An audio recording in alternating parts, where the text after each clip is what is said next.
Hey, and welcome to The Explainer. Today we're going to talk about something you do literally every single day, but maybe haven't really mastered.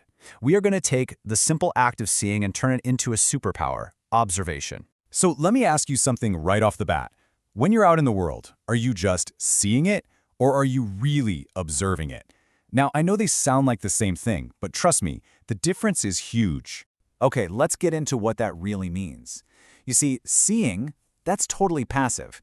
It's just what happens when light hits your eyeballs, right? It's accidental. You're just taking in raw data. But observing? Oh, that's a whole different ballgame. It's active. It's systematic. You're doing it with intention.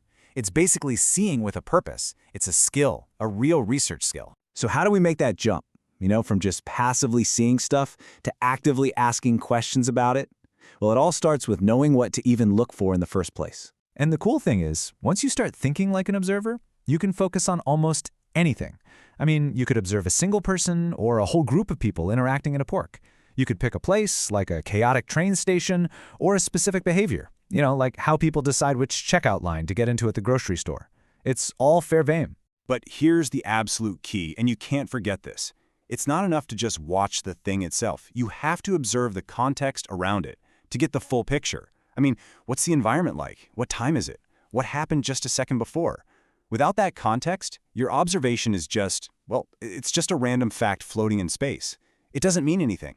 Okay, so this is where we get practical. How do you actually do this? Well, to observe effectively, you need a plan. And the good news is it's not complicated. It really just boils down to answering 4 simple questions that'll help you focus. So here's the framework. It's super straightforward. First, you've got to determine your focus. Second, you set the frequency. Third, you decide on the duration. And fourth, and this one's really important, you consider the variations. Okay, let's unpack each one of those. All right, focus. This is probably the most important step of all. Because look, you can't observe everything all at once. You just get totally overwhelmed. You have to decide, very specifically, who or what you're watching. And maybe even more important, which exact parts of them you're going to pay attention to. You got to narrow it down. Next up, you have to think about timing. You need to ask yourself, how many times am I going to do this observation? That's your frequency. And for how long each time? That's your duration. Think about it. Watching something for 5 minutes just one time is completely different from watching it for an hour every single day for a week. The kind of stuff you'll learn is just worlds apart. But that brings up a really good question, right?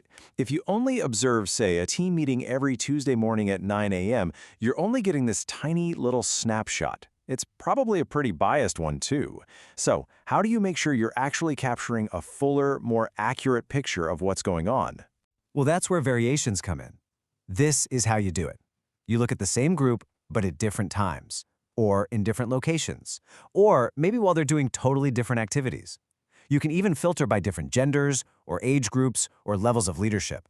Applying all these different lenses, that is how you go from a simple, flat snapshot to a really rich, nuanced understanding of what's really happening.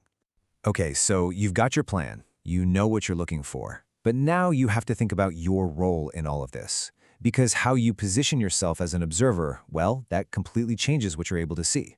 And you've generally got 3 main options here. First, you could be a totally detached observer. You're there, but you're not participating. Like sitting in the back of a classroom, just taking notes. Second, you could try to be completely unnoticed, like a true fly on the wall. Or third, you could jump right in and become a participant observer, actually joining the activity to understand it from the inside out.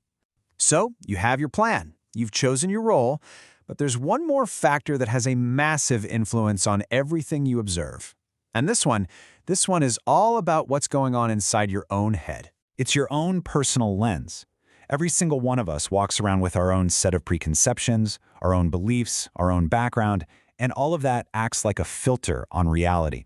So being a great observer means you have to have some self-awareness. It means you have to actively stop and ask yourself, wait a minute, how is my perspective, my own baggage, shaping what I'm seeing right now? And that kind of self-awareness leads us perfectly into the final step, and honestly, maybe the hardest part of this whole thing, and that's learning how to separate what you see from what you think about what you see. This is the absolute core distinction. Sight is the raw, objective data. It's just the facts. For example, the man frowned and crossed his arms. Period. Insight, on the other hand, is your interpretation. It's your analysis. For example, the man seemed angry or defensive. See the difference? Both are super valuable, but they are not the same thing. Now, the goal here isn't to get rid of your insight. I mean, that's where all the deep understanding comes from. The real goal is to simply know the difference and to document them separately. A really skilled observer writes down exactly what they saw first. Then, in a separate note, maybe in a different column, they explore what they think it all might mean. You know, there's this paper by Smith and Onwik-Boozy, and the title just says it all perfectly. It's called Observations in Qualitative Inquiry, When What You See is Not What You See. I mean, that's it, right? It's the perfect reminder that observation is so much deeper than just looking. It's a real art. So, by learning to separate that raw sight from your own insight, by making a plan, by being aware of your own lens, you literally unlock a whole new way of understanding the world around you. So I guess the only question left to ask is, what are you going to choose to truly observe today?